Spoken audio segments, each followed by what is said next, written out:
Нэг нь бид нар цахим шилжилтгээд нөгөөд нь дижитал шилжилт гэж хэлээд байгаа. Энэ хоёрын хооронд юм ихээр бодит ялгаа байна уу? Эсвэл бид нэг хэмиг хоорондоо хоёр талаас нь яриад байна уу?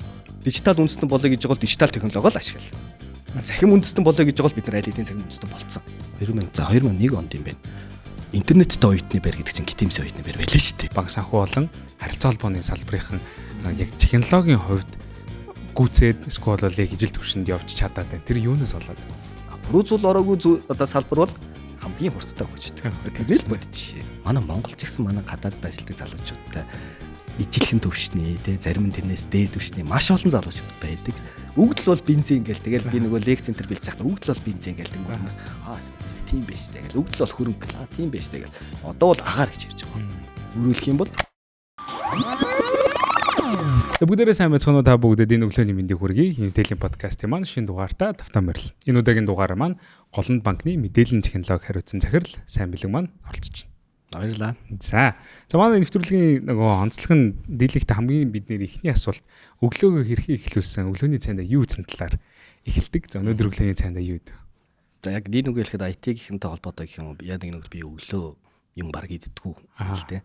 Ус уул найдвартай байна. Ус уул. Тэгээд яг нөгөө тухайн үед байгаа эсвэл тэгэхээр өглөө бараг цай одоо уудгүй хүний нэг төр болно. Тэр маань одоо магадгүй хэдүүлэг үргэлжлээд ярих юм дээр яагаад тийм болсон гэдэг бас тайлбарлагдах мэдэгдэх баг. Тийм ээ, айгуу сонирхолтой юм те. Манай салбарынхан гэж яагаад ярьж байна. Та бол өөрөө одоо мэдээллийн технологийн салбарын хүн. Яагаад энэ салбарт орох болов? Энэ салбарт орох замнал нь сонирхол нь хизээнээс юунаас яаж эхлэв? За салбарт орох сонирхол магадгүй миний 10 жилтэй холбоотой болов гэж боддог. Би их нэг юм шинэлэг юмд амар их суртаа. Миний өөрийн хувьд бол олон зүйлийг бас амар зэрэг хийх дуртай. Ер нь хүүхэд байхын л тийм байсан. Тэгээд 10 жилд ингээл нөгөө янз янзын сонирхтой хичээлүүд гэж байдаг тий. За тэгээ үежсэн жил нэг манай сургуулийн 3 давхарт нэг одоо лаборатори байдаг. Тэн дотор нэг компьютер гэж нэг юм байд юм байна. Тэн тоглоом тоглолт юм байна ах гэгч нар гэдэг. Тэр мессеж орж ирээ. Тэгэл за тэр тоглоомыг тоглохын тулд энэ мэдээллийн технологи гэх юм одоо тухайн үед одоо алгоритм гэж ярьдаг байсан. Одоо мэдээлэл зүүн хичээл гээ тэр хичээлд илүү сайн байх хэрэгтэй юм байна. Тэр хичээл сайн байх юм бол тэр компьютер дээр очиж тоглох юм байна гэдэг одоо хүүхдийн хүсэл мөрөөдөл ерөөсөө л тэр тал руу чиглэсэн. За тэгээд ямар тоглоом тоглодог вэ? За тухайн үуч нөгөө Digger гэдэг нөгөө алт хайгаад яваад байдаг тоглоом байдаг шүү дээ. Тэр байдаг байсан. Яг бүр тэрний өмнөх бол яг нэг нөгөө хэлэхэд Tetris шүү дээ. Tetris бол тэгэл ерөөсөө галзуу тоглоом шүү дээ. Оригинал одоо аль ч үеийнхэн мэддэг тоглоом. Тэр бол нөгөө мэдээллийн технологи руу одоо сонирхох чиглэл гарсан гэх юм уу. Тэрнээс хойш тэгээд үргэлжлүүлээл компьютер менежментийн сургуульд орвол. Тэгэл ерөнхийдөө бол програм хөгжүүлэгч гэдэг маань үндсэндээ бол миний суур мэрэгжил. Гэтэ та хэд яг тэр үед ер нь бол яг хүмүүс дийлэгтэй мэрэгжлийн сонголтоо бол аав ээж нар дийлэгтэй хуульч бол, эдийн засгч бол, эмч бол, цагдаа бол гэж зөвлөдөг байсан. Таныг яг хамгийн анхдаа би ер нь яг юм технологийн салбар руу орно гэж яхад ер нь гэр бүлийнхэн хэр хүлээж авсан. Манай нэг ах байдаг тий. Нэг айл болгонд нэг ах байдаг тий. Нэг наг зах ч юм уу тий. Тэгээд нэг юм хилдэг тэрийг нь хүмүүс сонсдог. Тэр ах надад тухайн үед гэжсэн. Сайн чи нэг мат физик мэдээлэл зөөлөн байдаг гэдэг яваад ахын тэгээд програм хөгжүүлэлт гэдэг нэг юм мэрэгжил байх шиггүй наа. Тэр чам тохирж магадгүй юм шиг байна. Чи нэг бодороо гэд нэг тэгсэн. Тэгээд надад бол юу гэж бодож ирсэн гэхээр би нэг мат физик мэдээлэл зөө гэж явж байгаад яг нэг үлээд эдийн засгч болъё гэж бодсон юм. Эдийн засгч мөс нэг одоо конкурстад одоо нэг номер зогсон бол мөдсөн эдийн засгийг авах юм байна гэдэг хувьд бодоод тэгээд нийгмийн тал руу нийгмээр бас тэр чинь шалгалт авдаг. Нийгмийн тал руу ороод яасан чи хүмүүс нэг илтгэл тавиад эхлээд байдаг.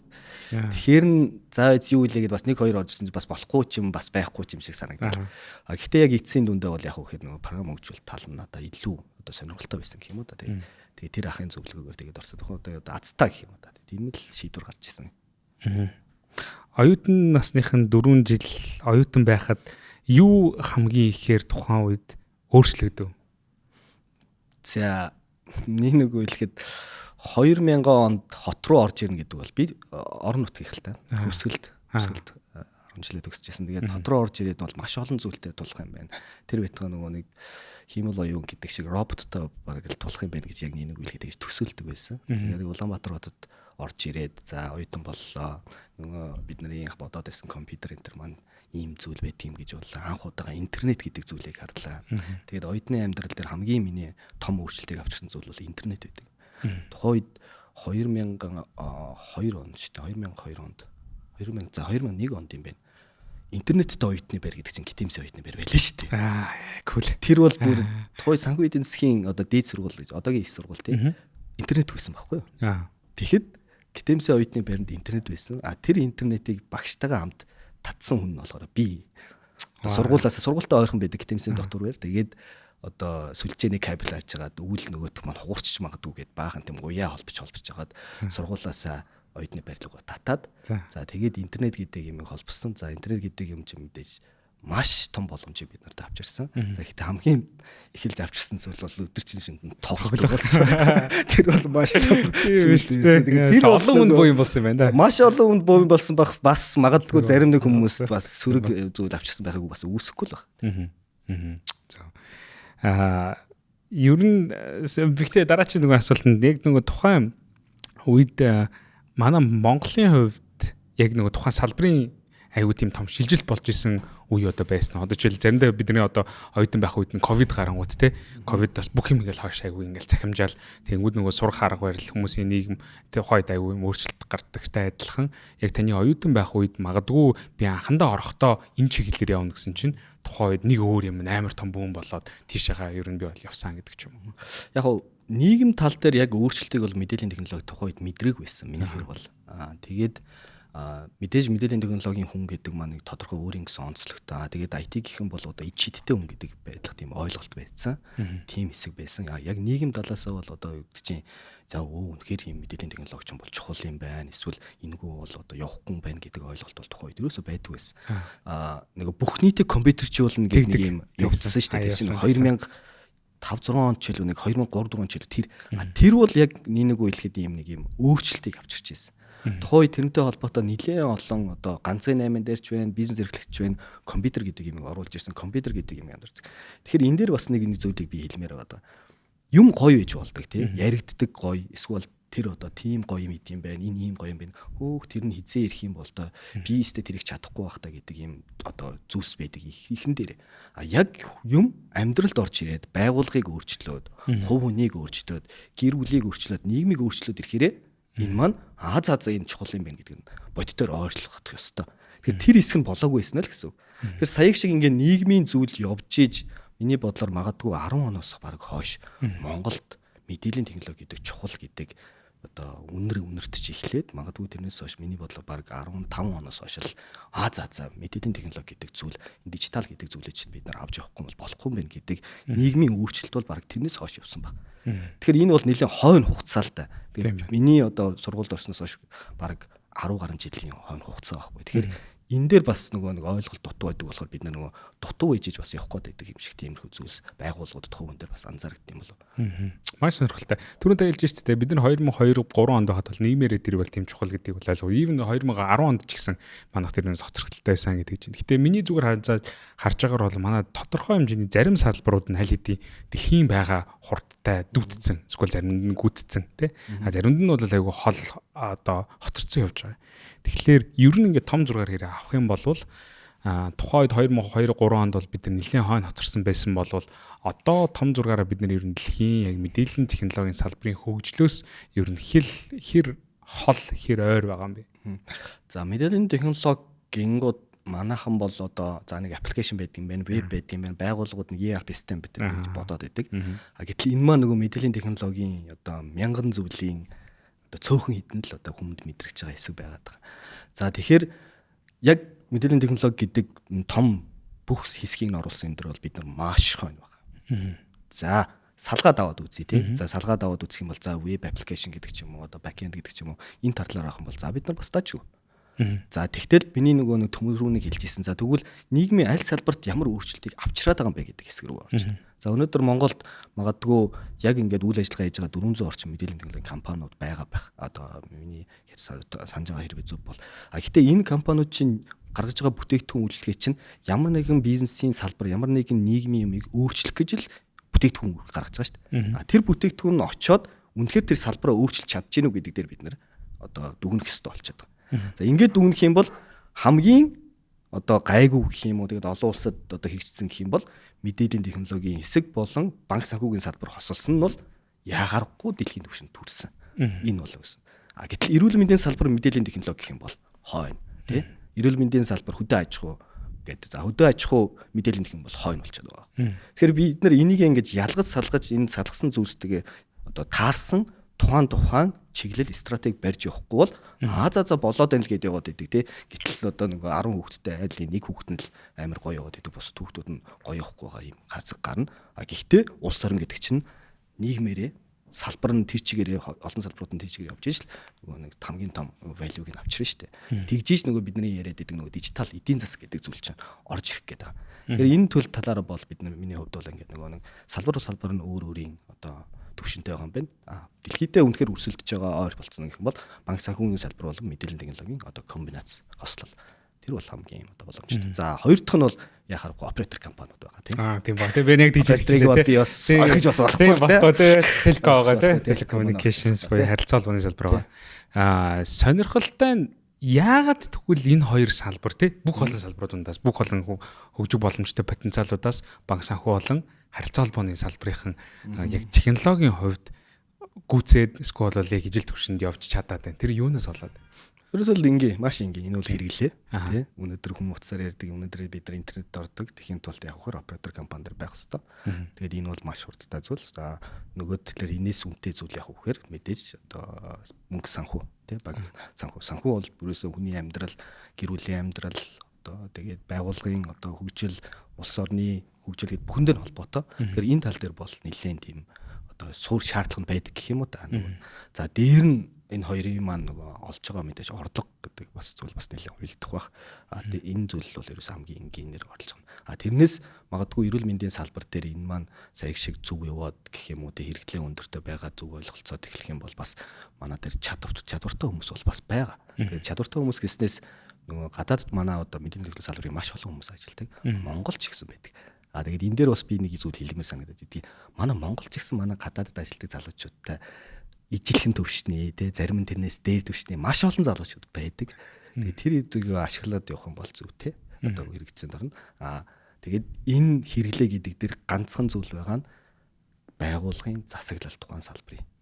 Ямар нэгэн одоо улс төрийн гэдэг юм уу, ямар нэгэн юм ороогүй байгаа энэ хэсэг чинь банк санхүү байхгүй. Ягаад гэвэл банк санхүү чинь засгаасаа цаашлбал бол дэлхийн банкнаас гэдэг маш олон хараа хяналт, аудит энэ стандартыг дагаж явдаг болохоор тэн дундор ямар ч зай байдгүй. Тий. Ямар нэгэн одоо буруу зүйл авах зай байдаг.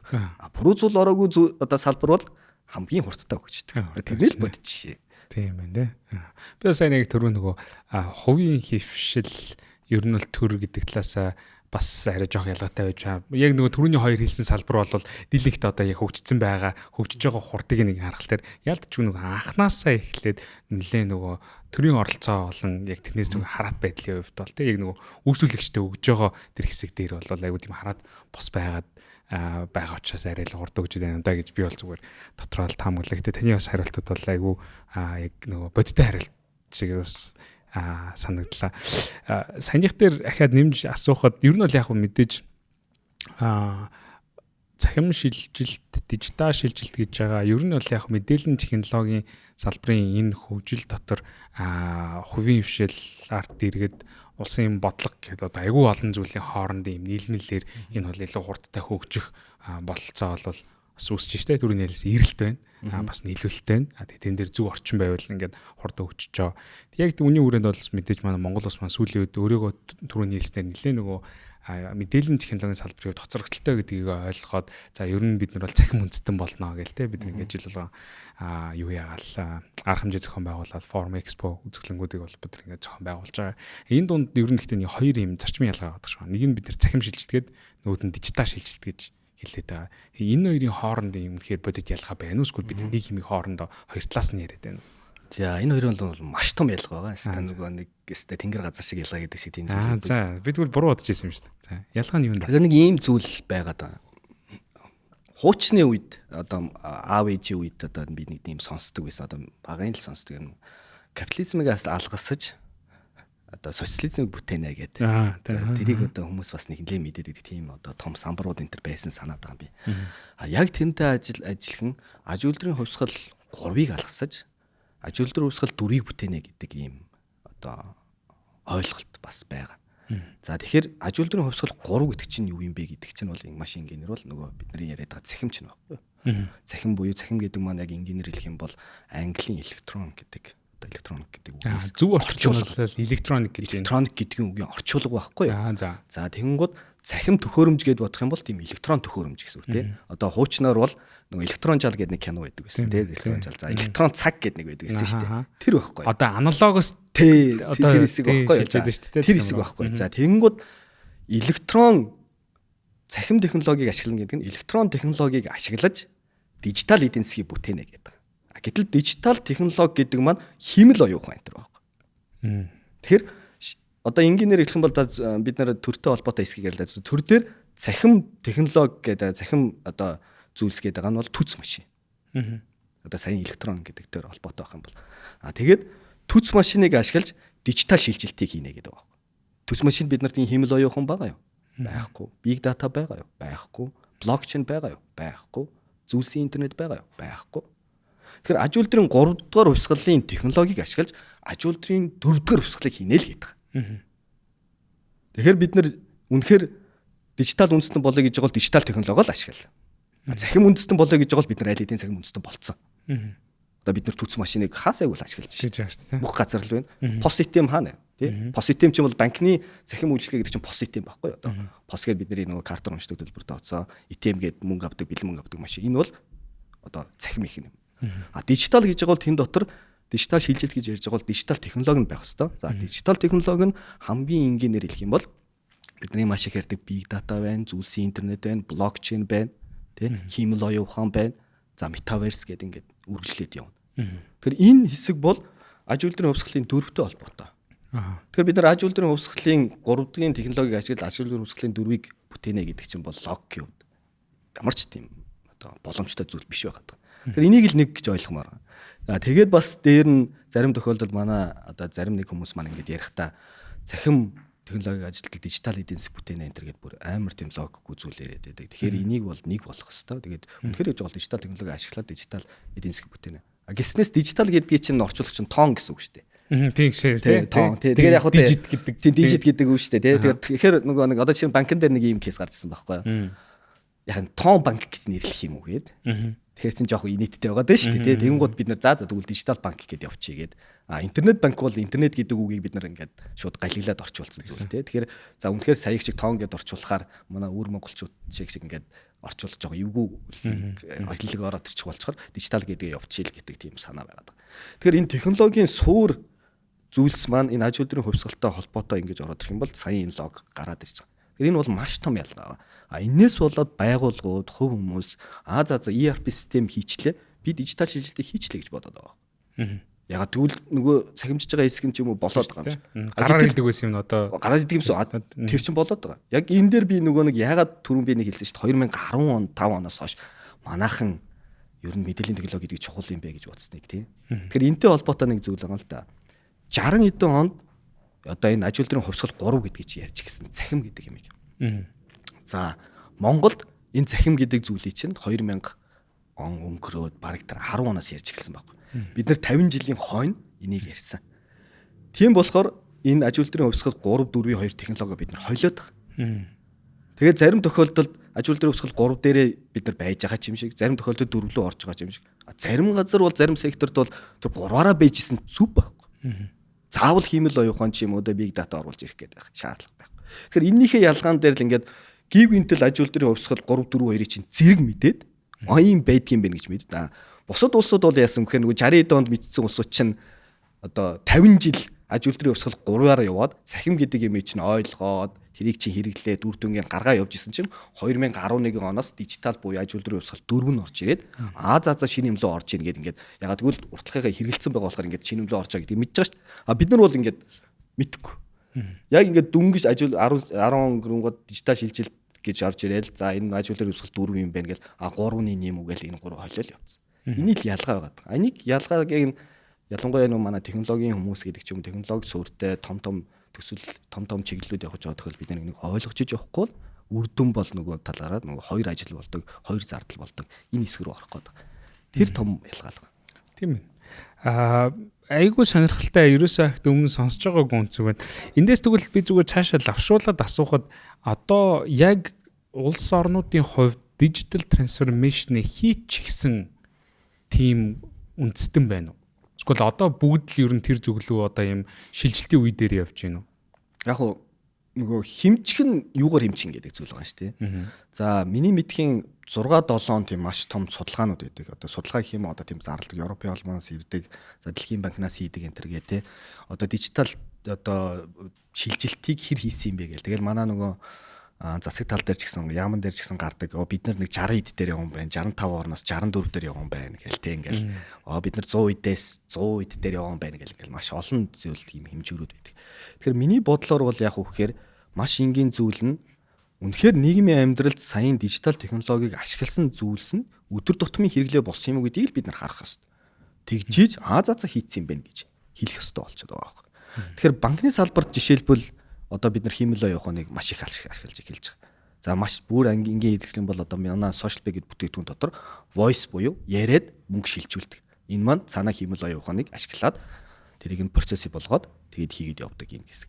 Тэгэхээр энэ өнцгөө бодох юм бол за хамгийн ойр нь юу байгаа? За Сингапур юм уу? Япон юм уу? Тэ одоо Америк юм уу гэдэг ийм зүйл. Тэгэхээр яг бүрэн шилжчлээ гэдэг улсыг бол би бол байхгүй гэж бодчих юм миний хувьд. Магадгүй өндөр хөвтэй бол байгаа.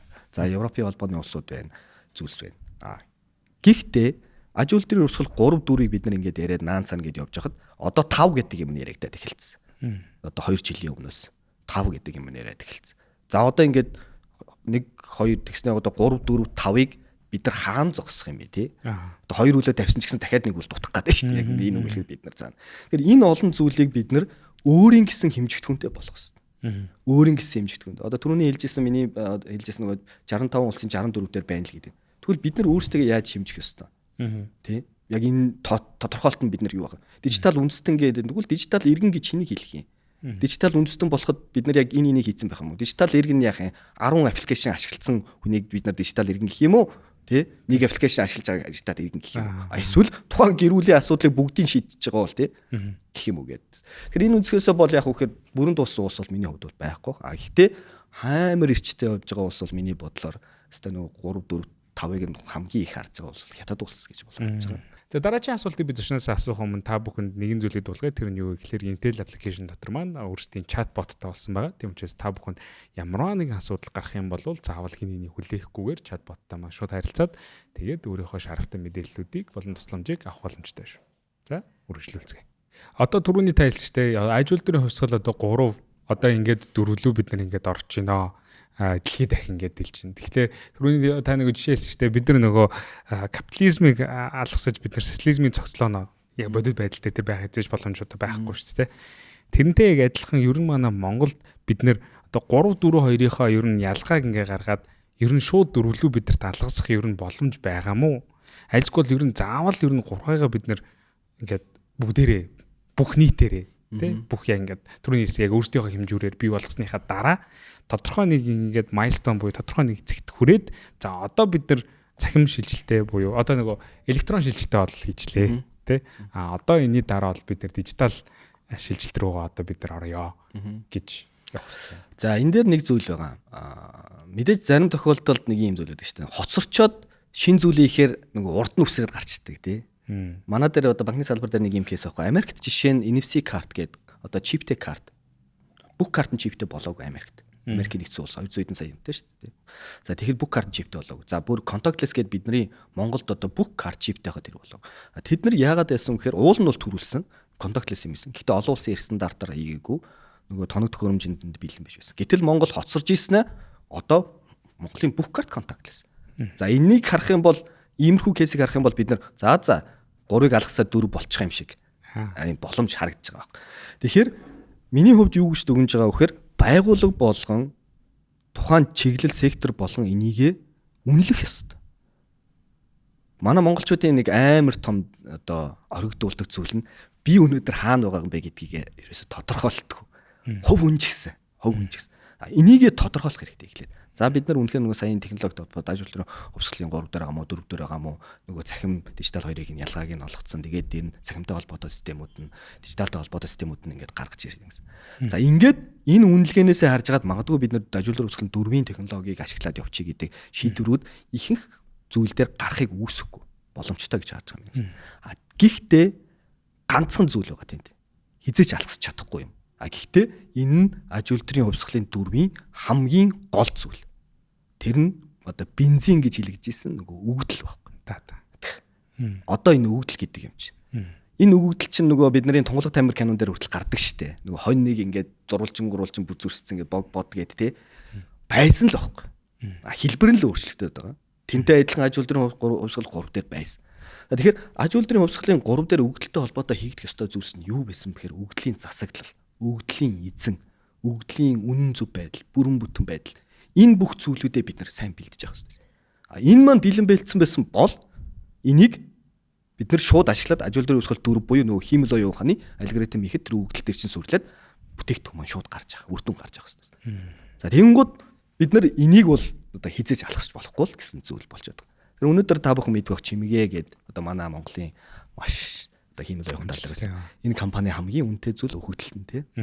Бадрал захиралч гэсэн бас подкастн дээр бас саль таль дуртаад байсан хүмүүс анзаарсан уу яасан тий. 20 хэдэн жил цуглуулсан өгөгдөл бол чимгээ дээр байдаг. Энэ бол тэр компаниг аж үйлдвэрийн 4-ийн хиймэл оюун ухаантай энэ зүйлсийг одоо генератив талын зүйл хийлж явах гол суурь нь болж байгаа. Тэгэхээр энгийнээр хэлэх юм бол өгөгдөл байхгүй бол бензин байхгүй. Бензин гараад ирсэн болохоор big data гэдэг бензин гараад ирсэн болохоор энэ 2015 оноос тэр робот энэ чинь бодит хэрэглэн дээр орж ирсэн шүү дээ. Одоо тэгээд сүүлийн үед олон улсад бүр одоо бензинч гэхээ байлаа шүү дээ өгөгдлийг агаар гэж ярьж шүү дээ. Тэгээ агаар байхгүй хүн амьдрахгүй тий. Бүр хуучин бол нэг хэсэг дижитал ихний үед чинь тэгжсэн байхгүй. Өгөгдөл бол бензин гээл тэгэл би нөгөө лекц центр бэлж захта өгөгдөл бол бензин гээл тэнгуү хүмүүс хэвээр нэр тийм байж тээ гэл өгөгдөл бол хөрөнгө гэл тийм байж тээ гэл. Одоо бол агаар гэж ярьж байгаа. Өөрөөлөх юм бол нөгөө хиймэл оюухан гэдэг чинь маш хүчтэй ороод ирэнгууд нөгөөдлгүй бол тэгэл юуч болж байгаа. Тэгэхээр алгасч болох зүйлсүүд байна. Алгасч болохгүй зүйлс байна тийм. Зөв. Одоо тэгвэл яг таны өөрөө тань ажиллаж байгаа салбарын хувьд буюу банк санхүүгийн салбар дотор одоо сүүлийн жилүүдэд AI болон дататай холбоотой шин содон зүйлсүүд юу болж өрнөж байна? Тэгэд магадгүй тэр одоо Монголд болон дэлхийд тэгэнд. Тэгээ тэр нь таны ажиллаж байгаа энэ салбарыг хэрхэн яаж одоо өөрчилж байна? За дижитал технологи, дижитал шилжилттэй холбоотой энэ зүйлсээр яг нийгэмд хамгийн том өөрчлөлт авчрах одоо технологи нь тэгээд хүмүүст хэрлэгдэж байгаа хэсэг нь бол яа харахгүй одоо хиймэл оюун ухаан байгаа даа л та. Тэгээд хиймэл оюун ухаан гэхээр өгөгдөлтэй холбоотой.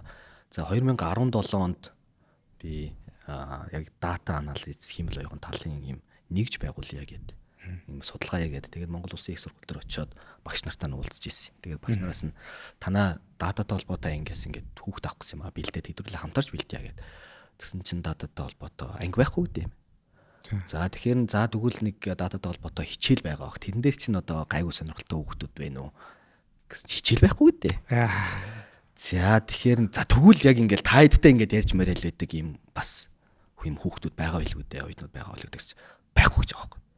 Гэхдээ ихт байгаа шүү дээ. Түрүүн орж ирээд гарсан банд чинь залууч оюутан чинь бас хөөрхөн л ярьж илээ шүү дээ. Үгүй тэр багш болох ч юм гэдэг. Тэр чинь 2017 он шүү дээ. За би өөрөө 2008 онд яг энэ өгөгдөл талаар бол Голланд одоо Нидерланд гэдэг улсад бол мастер хийж ирсэн. Тэгээд тэрнээс 8 онд би мастер хийчихэд буцаж одоо Монголд одоо гадуур ажиллаж байгаад буцаж Монголд 13 онд ирэхдээ би уул хиймэл оюун ухаан өгдөл талын юм хийлгэж ирсэн байхгүй. Тэгээд юу ч байгаагүй байхгүй. Тэгээд байгаагүй болохоор бид нар 17 онд одоо Голланд банкнд анхаглан тэр дата анализ гэдэг нэг чиг байгуулсан. Тухайд дата анализ хийж исэн одоо корпорат байгууллагууд бол байсан. Гэхдээ нэг хүн, хоёр хүн маркетинг дээр нь юм уу, санхүү дээр нь юм уу, эрсдэл дээр нь юм байсан. Тэрнээс яг цэвэр энийг хараад ингэж зүйл байгаагүй.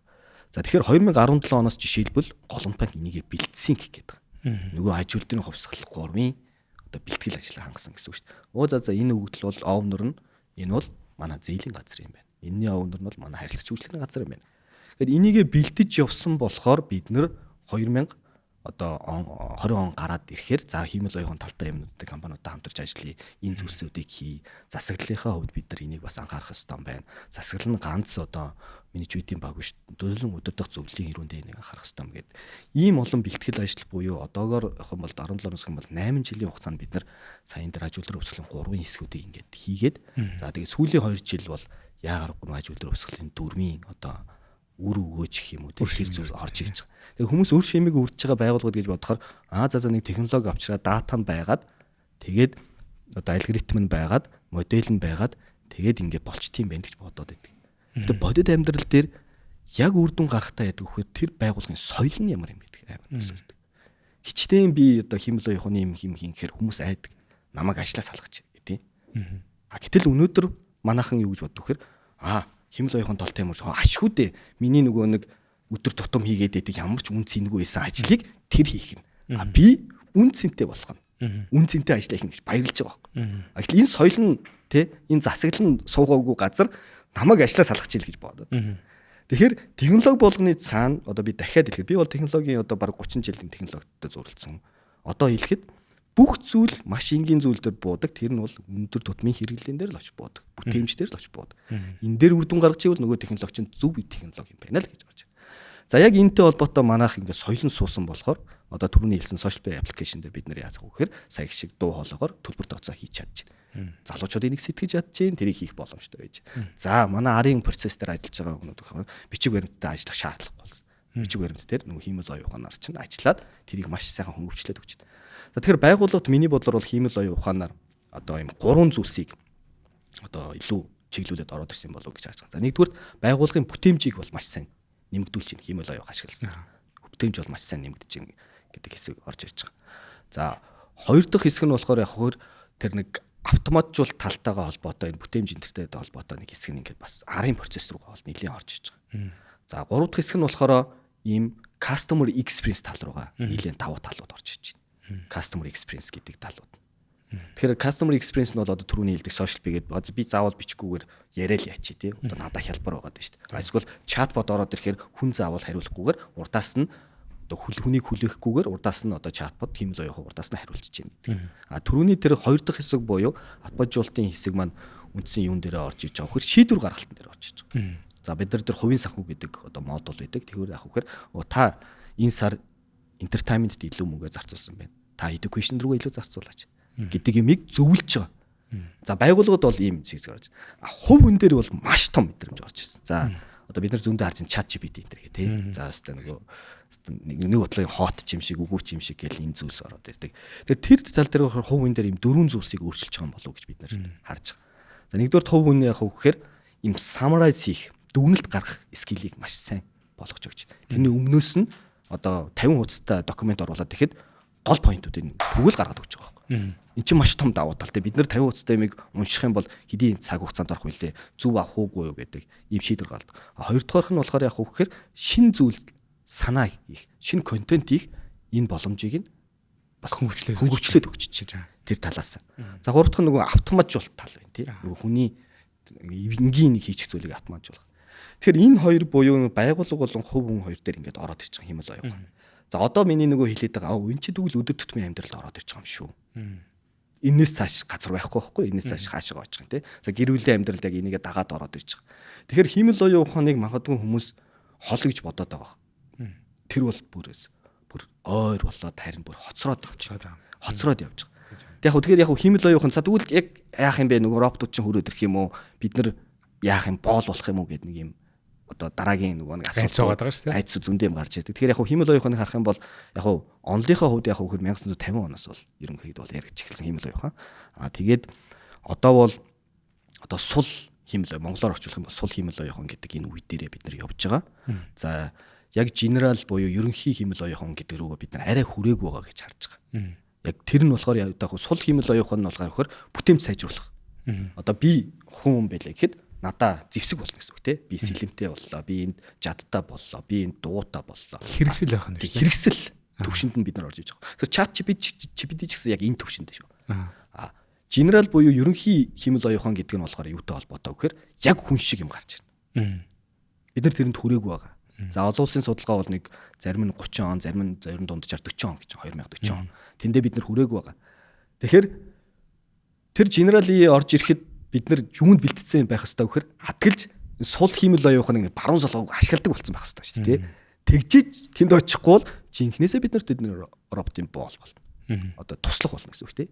Монголоор хэлэх бол боол, ингээр хэлэх бол туслах болно. За тэгээд энэний цаана дахиад нэг хэмэл оюухан байна. Одоо онлын хувьд. Тэр нь болохоор супер интеллигенс. Тэр бол хүнээс цаашаа гэж.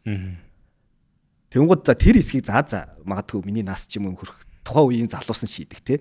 Ямар ч хэлсэн өнөөдөр одоо миний хувьд бол яг за хэдүүлээ сул яа гэдгийг чинь баруун солгоог ашигладаг болчих те. Тэгээд тэрийг бол ерөөсө хол мэн гэж авах асуултыг болчих. Тэгээд хэдүүлээ энэ генерал буюу ерөнхий аяд нь бэлдээ гэдэг энэ зүйлийг л одоохондоо харж байгаа. Тэгээд яг энэ чиглэлээр жишээ нь Голланд банкнд орол явж байгаа. За энэтэй холбоотой банкуд ч гэсэн бас тодорхой зүйлийг хийж байгаа юм байна. Амар сонирхолтой ярьж байна. Саяны энэ яриан дээр би зүгээр нэг зүйлийг илүү лавшруул зүгээр асуумаар санал эргээ буцаад очиод түрүүндээ л ч манайх дээр ерөөсөө бид нөгөө датагаа ингээ бэлдээгүй. Датагаа бид ингээ зултаа тэгээд өөрөөсөө яг датагаар мэрэгсэн үеийн хувьд ингээд дүгнэхэд яагаад манай монголчууд ер нь тэр дата цуглуулах, датагаа цэгцлэх ийм суур том датаг бид нэр бэлдэх тэр ажлаа дээрээ сайн байж байгаа юм бол. Миний бодлоор магадгүй бид нар социализмд байгаад тий нөгөө дэг журамтай, стандарттай байсан бол магадгүй бэлтчих байсан ч юм болов уу гэж бас боддог. Яг нэг үлэгт. Мэдээж би бол өөрөө зах зээлийн нийгмийн бүтээгдэхүүн тэрэндээ ч дуртай социализм бол хотлоо юм байна гэж боддог. Гэхдээ тухайн нийгэмд бас хийж чадчихсан зүйл байгаа байхгүй тий. Тэгэхээр ерөөсө дата бэлтгэхийн суурь шалтгаан ерөөсөө л эмх цэгцгүй эсний л асуудал. Маш ингийн. Тэрийг одоо нэг технологиорээс холбоотой байх юм байна. Эмх цэгцгүй, стандартгүй бид нар 30 жил явчлаа шүү дээ. Ерөөсөө л тэр. Тэгэл бид нар эмх цэгцгүй явсан болохоор бид нар боловсролын салбар маань ингэчлээ. Эмх цэгцгүй явсан болохоор элементийн салбар ингэчлээ. Яг тэрнтэй холбоотой зүйл байгаа. Тэгэхээр зарим нэг ийм суур одоо мөн чанар гэх юм уу нэг зүйлс байна. Технологи гэдэг бол дараагийн зүйл тий. Тэрний өмнө хүн гэж нэг зүйл байна. Тэр хүний амьдрах орчин гэж нэг зүйл байна. Эдний чинь зохицуулдаг стандарт зүг гэж. За технологийн стандарт гэж мэдээж гарна. Гэтэ энгийн амьдрал дээр байдаг стандарт ч гэдэг чинь бидний заадаг энэ процесс үйл ажиллагаагаа жигдэлж чадаагүй гэж дараагийн юм руу орно гэж байхгүй л байхгүй.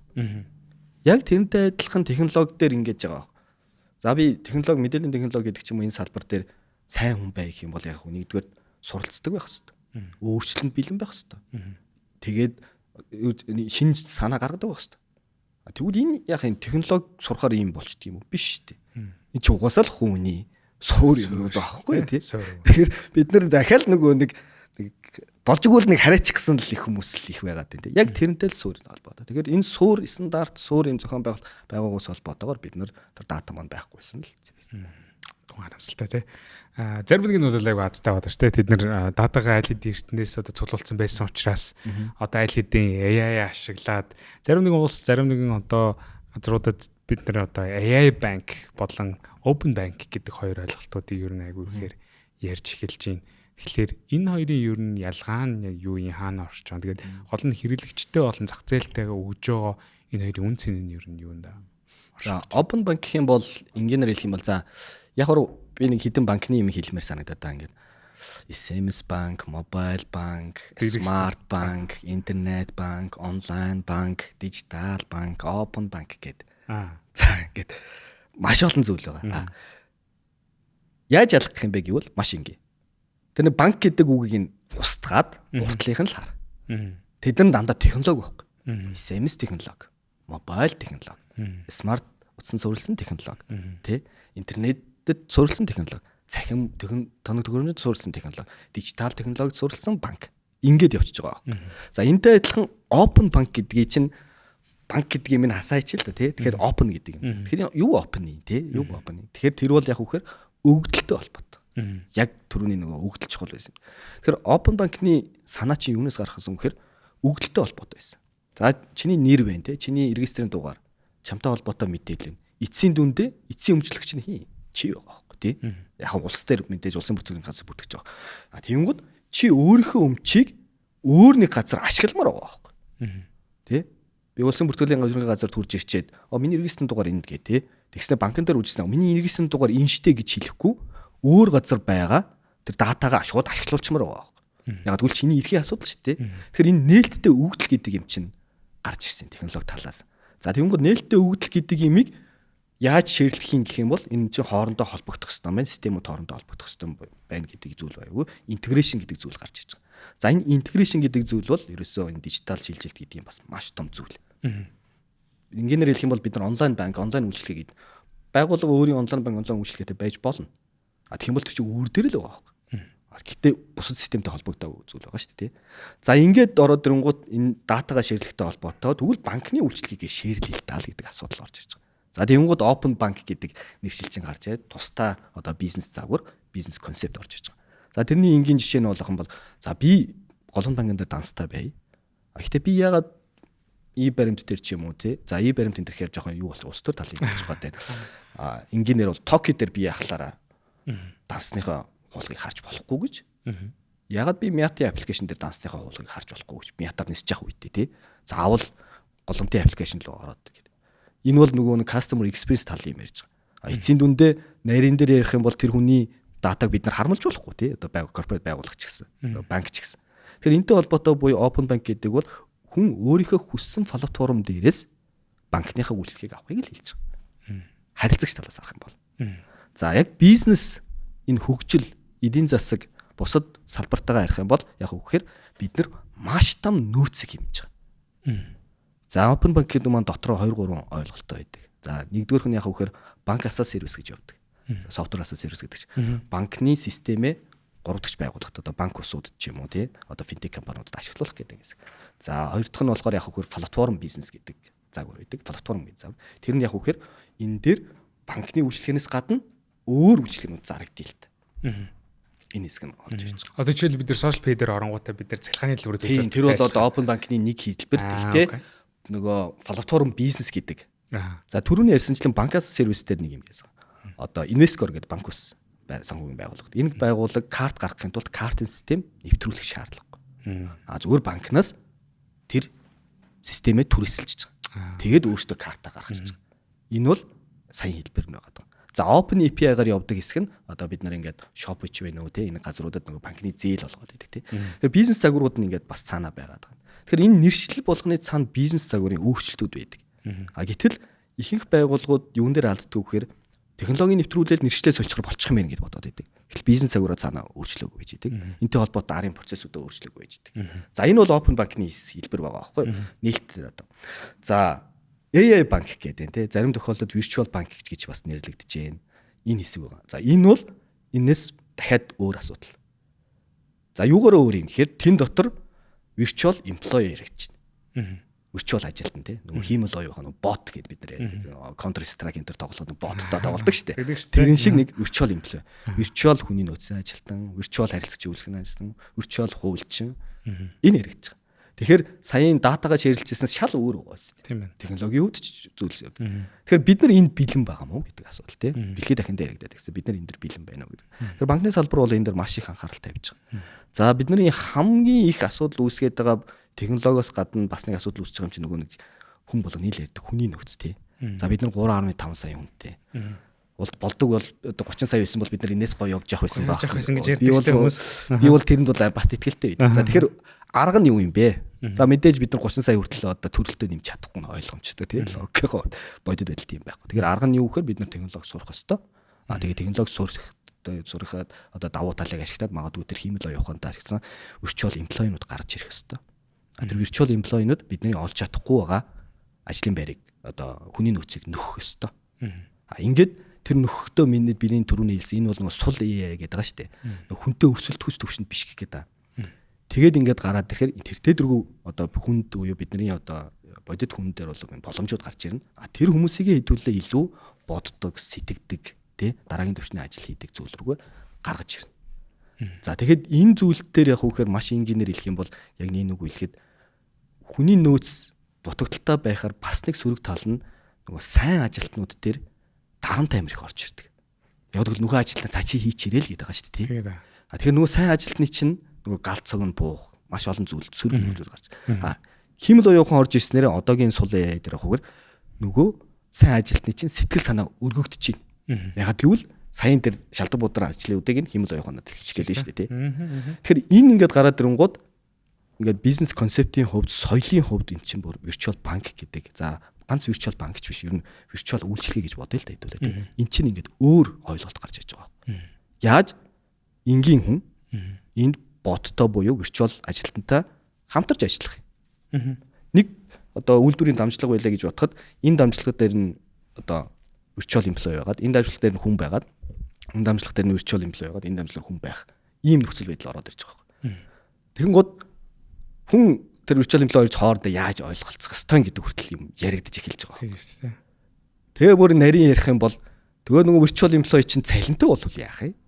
Мөнгөтэй болвол яах юм? Тэ? Одоо бол мөнгө бол хүнд байдаг, байгууллагад байдаг. Тэгэл болооч. Дахиад нэг юм гараад ирэх яах юм? Тэгэхээр энэ бол нөгөө virtual одоо банк гэдэг юм уу, virtual одоо имлэг гэдэг ч юм уу, тэр бол нөгөө нэг концепт нь бол дахиад том концепт байгаад.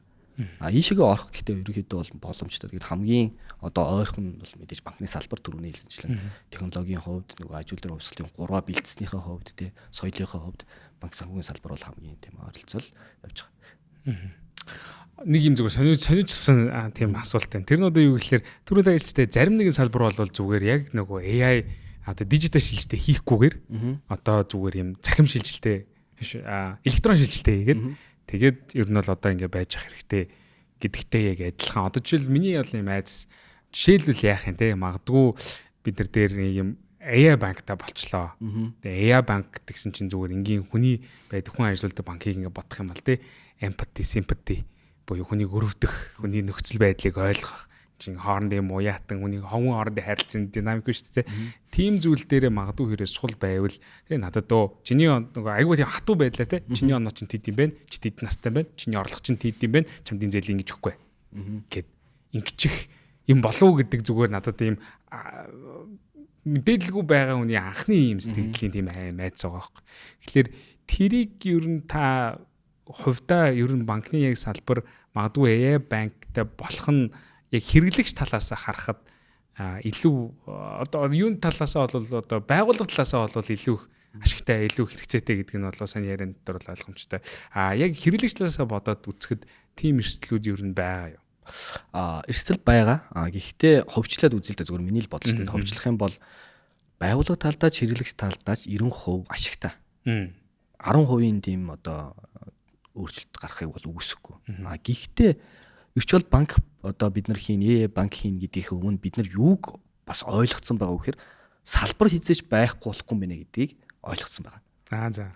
Ягаад тэгэхээр нэг хэсгээс 2016 он манай Lendem нэмэх гарч ирсэн банк байхгүй болно тий. Финтек гарч ирэхээр тэг банк байхгүй болов уу л байгаа шүү дээ. Тэгэл тухайн энэ л одоо хөөсөх юм одоо тийм. Тэрнтэй адилхан салбар бол хизээш байхгүй болохгүй. Миний хэр бол. Яг сайн юм чинь дутагдана. Амар энгийн зүйл биш тий. Одоо манай нөгөө тэтгэврт гарсан хүмүүс маань нөгөө тэтгэврээ авах гэж төрийн банкн дээр, манай банкн дээр, хаан банкн дээр уулздаг штэ. Тэр бол тэтгэврээ авахын зүгээр шалтгаан байхгүй юу? Зүгээр л очиж хүнтэй ярих нь. Утга учир байгаа байхгүй. Бүр ингэж батлаад харуулсан тий. Манай одоо настай хүмүүс мань бүр батлаад харуулсан. Яг тэрнтэй адилхан саяын чиний ярьдаг хүнийтэй холбоотой мэдрэмж энэ гэдэг чинь байх ёстой. Байхдаа бид нар хамгаалах ёстой. Байх гэдэг юм ярихгүй шүү дээ. Хамгаалах. Хамгаалах ёстой баг. Тэгэхгүй бол миний нөрөөний ярьж байгаа шиг тий яаж тэгвэл нөгөө химэл оюухан роботоос бид нар ялгарх юм гэдэг юмыг бид нар алдаж эхэллээ. За ингээд зөндөөл нөгөө Жак Мач гэдэг ч юм уу, Элон Маск гэдэг ч юм зөндөө хүмүүсийн хэлсэн зүйлс байдаг тий. Одоо ийм соёл суур, хөгжим суур гэх юм бол химэл оюухан тэрийг хийж чадахгүй байна ингээд. Гэтэл өдөр болго ингээд маш олон зүйлс. Одоо химэл оюуханаар бүтсэн дуунууд гэдэг. Би 2 3 тууг үнэхээр гоё дуунууд байгаа байхгүй юу? Үнэхээр гоё тий. Тэр хоолоо молоо яасан ч гоё дундуур нь орж ирдээ. Тэр ингээд юм болгоныг хийгээд байгаа. Тэгэхээр манай банкны хувьд бол жишээ нь салбар бол байна. Байх ч ёстой гэж харж байгаа. Яг тэрнтэй адилхан бид нар тэрийгэ шийдчихэд virtual банк гэдгийг одоо AI банк гэдгийг хийж байгаа тохиолдолд бид нарт ямар ч эрсдэл гарахгүй гэж бид нар харж байгаа. Яг тэгвэл тэр бол бидний бас байх хэрэгтэй. Гэтэл энийг хараагүй. За салбар байхгүй байх ёстой юм байна гэд ботцсон одоо үйлчлэгээний салбар хэрвээ AI илүү орж байгаа бол магадгүй чиний сая асуусан албасуултыг асуугаад үнэхээр тийм байх ёстой мүү юу гэдгийг бас шийдэх ёстой. Магадгүй зарим газрууд үнэхээр энэ салбар үнэхээр байхгүй кейс бас байж болно шүү дээ тий. Гэтэл банк санхүү бол хүний бүр амар том амьдралын нэг хэсэг байхгүй. Гэр бүлийн, байгууллагын. Тэрийг бол бид нар яхахгүй нөх хүн гэдэг юм харагддаг. За яг энийг би нэг ягаад хэлж байгаа гэхээр аж үйлдвэрийн хувьсгал тавлуу ороод ирэхээр хүн гэдэг юм чинь буцаад чирж гаргаж ирэх чинь. Аж үйлдвэрийн хувьсгал 4 дээр бол тэгсэн байхгүй. Хүн байж тэ чиний имийг ингээд роботаар хийлгэчихье. Тэгээ явсан чинь нэг л биш ээ. Нэг юм алга болоод гэсэн чинь өөрсдөө нөгөө тойргийн гадна үлдээчих гээд. Тэгэнгүүт буцаагаад нөгөө sustainable гэдэг хэсгийг оруулж ирээд дээр нь хүн гэдэг юмыг аж үйлдвэрийн хувьсгал 5 дээр оруулж ирж байгаа. Гэхдээ одоо бол зүгээр онлайн төвшөнд яригдж байгаа зүйл шүү дээ. Тэгэхээр энэ бол зүгээр миний бодоод байсан хүн болгоосаа байх ёстой юм байна. Тэгэхээр хүнээ бид нар буюу энэ химэл ухааны боол болохгүй тулд бид нар саяын скиллүүдээ буюу за бай гэхэд хүн хөтлөө сурдаг байчиж л боол болохгүй юм байна гэдэг юмыг бодож ирсэнтэй ерөнхийдөө бол ингээд ойролцоо очиж санагдаад байгаа. Тэгэхээр бидний хувьд бол за яг миний хувьд бол тэр бол байж л байна. Тэгэхээр санаа зовлтгүй тэр хэсгийг бас амар сайн бодсон. Харин ч тэр хэсгийг бүр гоё болгохоор бид нар бас төсөөлж байгаа. Тийм байна. Таны тас тэрүүний тэр яг хэлсэн аягүй тэгж нөгөө одоо хөшөө хүмүүнээр очиод те салбартаж хүмүүстэй юм ярих гад ингээд яадаг. Тэгээ тэрнтэй холбоотой болоод ч тэр ер нь ингээд нөгөө банк санхүүгийн салбар улам л нөгөө ийм институт юм хол те нэг юм албан гэх нэг юм хол санагддаг байсан бол одоо улам л бүр ингээд нөгөө хүний мэдрэмжинд илүү ойрхон болоод илүү найз шиг нь болоод илүү танил шиг нь болоод илүү ингээд нөгөө хоорондын тэр дотроо нөгөө амьдралын нэг юм тодорхой хэмжээнд нэг юм жаргалтай магадгүй байх нэг юм орон зайд нь аягүй ингээд ойрхон болж орж иж байгаа юм санагдаж байгаа. Тэг өмнө нь бид нар банк гээл ангууд тэгэл нөгөө мөнгө зээлэл мөнгө хадгалуулаад буцаж эргүүлж аваалал амар юм хатуу нэг ийм газар байсан бол одоо сүүлийн үед ч гэсэн хүмүүсийн анзаарч харж байхад нөгөө банкны өөрийнх нь тэр нөгөө ихтгэлтэй мэдрэмжийг төрүүлэхийн тулд нөгөө ийм authority гэдэг шүү дээ. Яг нэг ийм захирангуй ийм хүчтэй ийм гэхээс илүүтэйгээр зүгээр илүү найдвартай нөхөрсөг илүү тийм байх талаасаа илүү өөрсдийг бас имижээр брэнд хийгээд байгаа юм болов уу гэж юу нь харж байгаа. Одоо жишээл тэрний амар том кейс нь бол жишээлбэл би яг үндсэн голланд банкны аппликейшн болон social pay хоёрын хооронд ингээд яг би залгын хүмүүнээр харж магадгүй л дээ. Их надад тийм мэдрэмж би голланд банк руу ингээд оронгууд бид нар уус ялч банкны үйлчлээ. Яг авч байгаа учраас доторх нөгөө функц юм дээр ингээд надад жоох юм хол санагдав. Би тэгээд тэрний оронд би банкны аппликейшнээс илүүтэйгээр social pay-ээр бүх төлбөр тооцоогоо хийхээ дуртай байх жишээ нь. Яг үүнтэй адилаар ер нь ингээд нөгөө AI болон одоо дата болон яг энэс гадна банк санхүүгийн салбар өөрөө ерөнхий нэг юм чиглэл рүү ингээд явж байгаа тийм чиглэл ер нь сүүлийн үед айгүй ихээр манад хэрэгжиж байгаа өөр тийм тренд юу байна? Яг уу бараг л алгуулах гэдэг. Нөгөө энийг бол одоо нэрлэл нь гоё би олоог нэр олоогүй л банкны үйлчлэгээ аваагүй юм шиг байж байгаа л авчмаар байгаа байхгүй юу. За. Энэ бол одоо туйлын хувьсэл тий бараг social page байхгүй байх магадлалтай гэдэг санаа. За мэдээж нөгөө нэг ямар платформ одоо эцсийн дүндээ үлдэх үү гэдэг бол мэдээж өрсөлдөөний бизнесийн өнцгөөс байж байна. Гэтэл яг тэр хэсгийг бодохгүйгээр байх юм бол одоо банк санхүүгийн салбарын үйлчлэгээ ялангуяа иргэдийн үйлчлэгээ бол бараг байхгүй юм шиг мөртлөө тэр үйлчлэгээ үзүүлээд явж болохоор ийм төвшин рүү очсон байгаа. Тэгэхээр энэ бол одоо хийсвэр одоо төсөөлөл гэх юм уу да тий. Энийг бодоод хийхээр гой бүтээгдэхүүн гардаг. Social media бол бас тийм зүйл байна. Одоо ингээд хүмүүс ер нь банктай холбоотой биш. Ер нь бүтээгдэхүүн яагаад гардаг юм тий. Бүтээгдэхүүн дээр хамгийн их ажилладаг чинь банкуд байдаг. Яагаад гэвэл хүний бүх амьдралтай холбоотой болох. Ямар нэгэн асуудлыг шийдэж бүтээгдэхүүн чинь утга учиртай шүү дээ. Органикаар үүснэ. Social media бол бидний судалгаа байдیں۔ Яаж social pay мэдсэн юм бэ? Банкны рекламаас үзсэн үг гэхээр сүүлийн 7 жил social pay байхад 7 жил долууланд нь хин нэгний амнаас сонссон гэдэг байна. Өөрөөр хэлэх юм бол хин нэгэн чи social pay-г ашиглаач гэж хэлсэн. Тэг. Тэр бол нэг жишээ нь би байна. Үнэхээр гоё бүтээгдэхүүний одоо зөв бүтээгдэхүүн те банкны салбар гэдэг. Хамгийн үнцэнтэй маркетингийн өнөтөр нэг word of mouth буюу амнаас ам тэр бол нөгөө хамгийн үнцэнтэй одоо зөв явж байгаагийн илрэл гэдэг юм те. Тэгэхээр тэр хизээ явдггүй гэж би бодохоор зүгээр л асуудлыг шийдэх ёстой юм байна. Нөгөө нэг яг нэг үйлхэд нөгөө хиймэл оёохон мохон гэрж ярьж ирснээс за шилжүүлэг гэдэг юм банкн дээр хамгийн зөв хийгдэх юм байна. Энэ шилжүүлгийг амар амархан олон нууцыг пассворд хийгээд явахгүйгээр орох үйч тийм байна. Тэгээд хийгээд үцхээр юм байд юм байна. Тэр нууц үгүй болчих л та гэхээр нууц үгүй болчих. Тэгвэл нөгөө нэг зээлийн данс хадгаламжийн дансыг чинь хүмүүс бас харчих юм шүү. Тийм байж шүү. Тэгвэл тустай аппликейшн хийж. Зүгээр л дорж дондог хоёр ярьж хагаад энгийн хоёр хүн ярьж хагаад ингээд шийдсэн л юм шиг ингээд түндлөнгөөс харагдаж байгаа. За мэдээж бид нар зөндөө судалсан л та. Тэ гой санаа заагарсан яг анх харсан залуучууд энэ төр байгаа. тэднийг үгүйсгээд байгаа юм биш. Тэрийг хийж байгаа. Гэхдээ бүтээгдэхүүн яг тийм зүйл дээр л гардаг. Тийм болохоор би хэлээд байгаа. Тэгвэл зарим нэг газар, зарим нэг систем аж үйлдвэрийн хувьсгалт дөрвийг хийх шаардлагагүй юм байна гэдэг би энэгээр батлаад байгаа. Гэхдээ тэр чигээрээ тэндээ үлдгээд байгаа юм биш шүү дээ. Энийг чинь нөгөө нэг хүл зэрэгцэж явах гэж нэгээд баахан хөрөнгө оруулалт цаг хугацаа зарцуулаад байдаг. Гэтэл аж үйлдвэрийн хувьсгалын 3-ын ямаар хийгээд явж итэл тэртээ дэргүй энд нэг зарцуулах цаг хугацаа юу нь энд хүрээд ирэхэд баг байхгүйгээр шууд орчих юм. Одоо хаалга гэх юм уу байгаа байхгүй. Тэр хаалгаалт зөв мэдрэхийг би яриад байгаа. Тэрнээс би тэнд бас нөгөө 3 дээр үлдчих гээд байгаа юм биш шүү. Тэ? Тэр хаалга чинь хизээ байх юм бэ? Тэр зам чинь хизээ юм бэ гэдгийг л. Тэрний тулд дүгнэх ёстой. Төрөүний нөгөө нэг нөхцөл байдлын анализ хийх ёстой. Тэгэхээр ийм зүйлс чинь л явдаг. Тэгэхээр энэ зүйлс бол хамгийн энгийнээр бол ерөөсөө л юм хамгийн энгийн дээрээ байхаараа л хамгийн гоё болт юм бэл. Тийм байна те.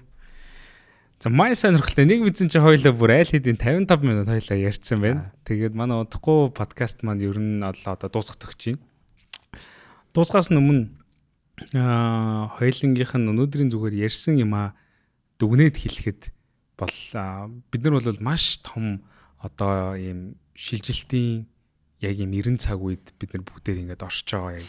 Энэ цаг үед бол бид нар энэс хоцрохгүй тулд үргэлж сайжирч, үргэлж суралцж улам одоо өөрсдийгөө улам ингээд апгрейд хийж явах хэрэгтэй гэдэг тийм санаа зөвхөн банк санхүүгийн салбар биш. Ерөн зүгээр бидний одоо байгаа нийгэм нөхцлөөс дүгнэл би тэгэж дүгнж боллаа.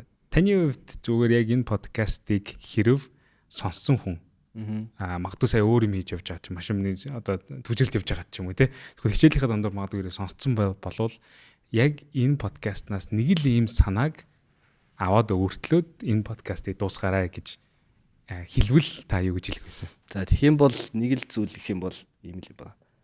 Мэдээллийн технологи гэдэг юм чинь хол биш ойр гэдэг. Сайн нэг ганц авахлан чинь нэг хол биш юм ном байгаад байна тийм. Ойрхон зүйл байхгүй. Ойрхон зүйл. Ягаад гэвэл 10 цас ашиглахдаа бид нар ямар нэгэн заавар маавар аваад ч юм уу сургалтанд суугаад гүйл байгаа байхгүй. Магадгүй 20 30 жилийн өмнө байсан технологийн давуу талыг ашиглах боломж нь нэлээд чармаалт гаргаж ийж тэрийг ашигладаг ч юм уу ойлгодог байсан. Одоо бол зүгээр л ойрхон зүйл. Бид нар нэг юм хан босгочдаг, хол юм байна, эсвэл хэцүү юм байна гэх тий. Тэгэхээр тэрийг ойрхон зүйл гэж ойлгоод тэр ойрхон зүйлийг уншаад ойлгоцгоо. Ёстой уншихын төдийл зайн. За яа харахгүй нэг англи хэл ч юм уу нөгөө нэг их үсрээс нь авахын тулд хятад хэлж гэдэг ч юм уу ийм хэлээр хөө. За тэрнээс минийхэр бол яг үгээр жилдээ нэг удаа технологийн тренд хаашаа байна гэдгийг Google дээр хайгаад тэгээд нэг тайланг нэг өдөр уншчихаа. Тэгэх юм бол хөл оцрохгүй тэгээд. Тэр бол ерөөсөн маш энгийн зүйл. Тэрнээс тийм дугуйлан суугихгүй тий. Над чи 30 жил энэ дээр яв гэхгүй тий. Зүгээр л ойлго. Тэрийг маш энгийнээр бичсэн байгаа шүү дээ. Зүгээр энгийнээр хэн ч ойлгохоор бичсэн байгаа. Тэрийг л сайхан уншаад явж байгаа. Тэгэхээр тэртээ дэргүү доотроос чинь шарч өдлөөд, сонирхолч өдлөөд тий. Аль салбарыг байсан. Тийшээ орж л таа. Окей. Сүүлийн асуулт миний хувьд. Хоёул саний асуултыг хамгийн сүүлд нь тавиад энэ подкастыг дуусгана. Яг тэрнээс өмнөх одоо сүүлийн асуулт. Би нэг бараг оролцоогоор бараг 4 жилтэй 2020. Тийм 4 жил юм байна шүү дээ. 4 жилийн өмнө яг тухайн үед Томьёо гэдэг стартапад ажиллаад контент бүтээгчээр Америк руу би нэг тамилтаар яваад тэгээд тухайн үед тухайн бүх ер нь том сургуулийн нэг оюутнууд дээр очиж гадаад сурдаг монгол оюутнуудын туршлагын талаар бид нэг юм нэвтрүүлэг бэлтгэжсэн байхгүй. Тэгэхэд тухайн үед надад хэрвээ нэг одоо ур чадварыг сур гэх юм болвол ямар ур чадвар сурч ийж ирээдүйд өөрийгөө хоцрохгүй байх future proof хийх гэж ярьдаг шүү дээ. Тэхвэ гэж хэлжсэн. Тэгээд одоо бол гадаад хэл сурах бол одоо тийм сайн бол биш. Оронд нь юм кодинг буюу кодчл. Тэгээ ер нь бол яг цаад утгаараа мэдээллийн технологийн ур чадвартай олоо л гэж хэлээд байна шүү. Тэгэхээр одоо яг тэрнээс хойш 4 жил өнгөрцөн энэ хугацаанд бол одоо ChatGPT ямар байжаад ямар болцсныг харьцуулахад AI-ийн одоо энэ салбар AI-д амьдралд үзүүлэх нөлөө бол ингээд амар өөр болчлаа тийм. Магадгүй тэр тухайн үед надад өгчээсэн зөвлөгөө одоо бол хоцорсон байгаа. Тэгэхээр магадгүй хэрэг одоо яг өөрийн яг энэ салбар дотроо бас нөгөө өдөр тутмын хэрэглээ биш. Гэхдээ бусдаас илүү түүчээлж урд хэрэг алхах хүсэлтэй хэрэг хүмүүс байх юм бол яг салбарын хувьд та яг ямар скил одоо магадгүй дараачийн 10 жилд таны future proof байлгана гэж бодож байна. Тэгвэл би энийг үзэж байгаа залуучууд магадгүй яг тэр сэдвийн талаар илүү гүнзгий дэлгэрэнгүй судлаасаа сонирхоосоо гэж. Яг миний бодлоор бүр салбарын гэх юм бол тэр тусмаа хүнтэй холбоотой скиллээ сайжруулах гэж хэлмээр байна. Одоо салбарын гэж хэлэх юм бол тий. Одоо манай IT-ийн салбарын чинь маань хитрхи нөгөө хөшүүн тал руу орсон тий. Суп код бичвэл болчдөг. За энийн дээр ажиллавал юм болчдөг гэдэг юм зүйл байдаг. Тэгэхээр энэтэй холбоотой нэг зүйл хийгээд 20 жилийн өмнө бол IT-ийн салбарын бүх юм хийдэг байсан. За би кодроо хийдэг, системийн админ хийдэг, би тестрээ хийдэг, би бэкэндийн девелопер хийдэг, фронтэндийн девелопер хийдэг, системийн шинжээч хийдэг, бизнес аналист хийдэг, сүлжээний админ хийдэг. За тэгээд үндсэндээ бол ерөөсө бүх юмыг л нэг хүн хийдэг байсан. Тэрний давуу тал юу гэхээр сайн муугаа мэддэг. Одоо болохоор энэ ажлыг 10 хүн хийгээд байгаа байхгүй. Одоогийн манай IT-ийн салбарыг. Тэгэхээр 10 хүн хийхээр эдний чинь нэг мэдлэгэн дутна да тий. Үгдлийн сан дээр юу гардیں, систем дээр юу гардیں, бизнес аналист хийхээр үгдлийн системийн шинжээс юу гардیں. Тэгэхээр энэ дутагдaltaа энэ хэсэг дээр манай одоо мэдээллийн технологийн хөгж гарч ирээд байгаа. За тэгээд энэ трендийг зарим нэг хүмүүс маань манай IT-ийн салбарын зөв гэж яагаад байгаа. Минийхэр бол буруу байхгүй. Хамаалга бид нар энтэг шиг, Вьетнам шиг, Хятад шиг хар мянган хүнтэй хийсэн бол саяг шиг байж болох байхгүй тий. Нэг хүн нэгийг ахаа. Гэтэл бид нар бүр 3.5 сая тэн дотор мэдээллийн технологийн салбар бодох юм бол бүр бага байгаа. Тэгэхээр яг харахгүй мэдээллийн технологийн салбараар явж байгаа энэ хүмүүс маань мультитаскинг байхаас өөр арга байхгүй. Мультитаскинг байхын тулд юу их ёстой юм гэхээр хувийн скиллүүд байх ёстой. Байнгын суралцдаг, өөрчлөлтөнд бэлэн байх ёстой. Энийгээ сайн гаргах ёстой. Нөгөө бизнес талаа ойлгодог.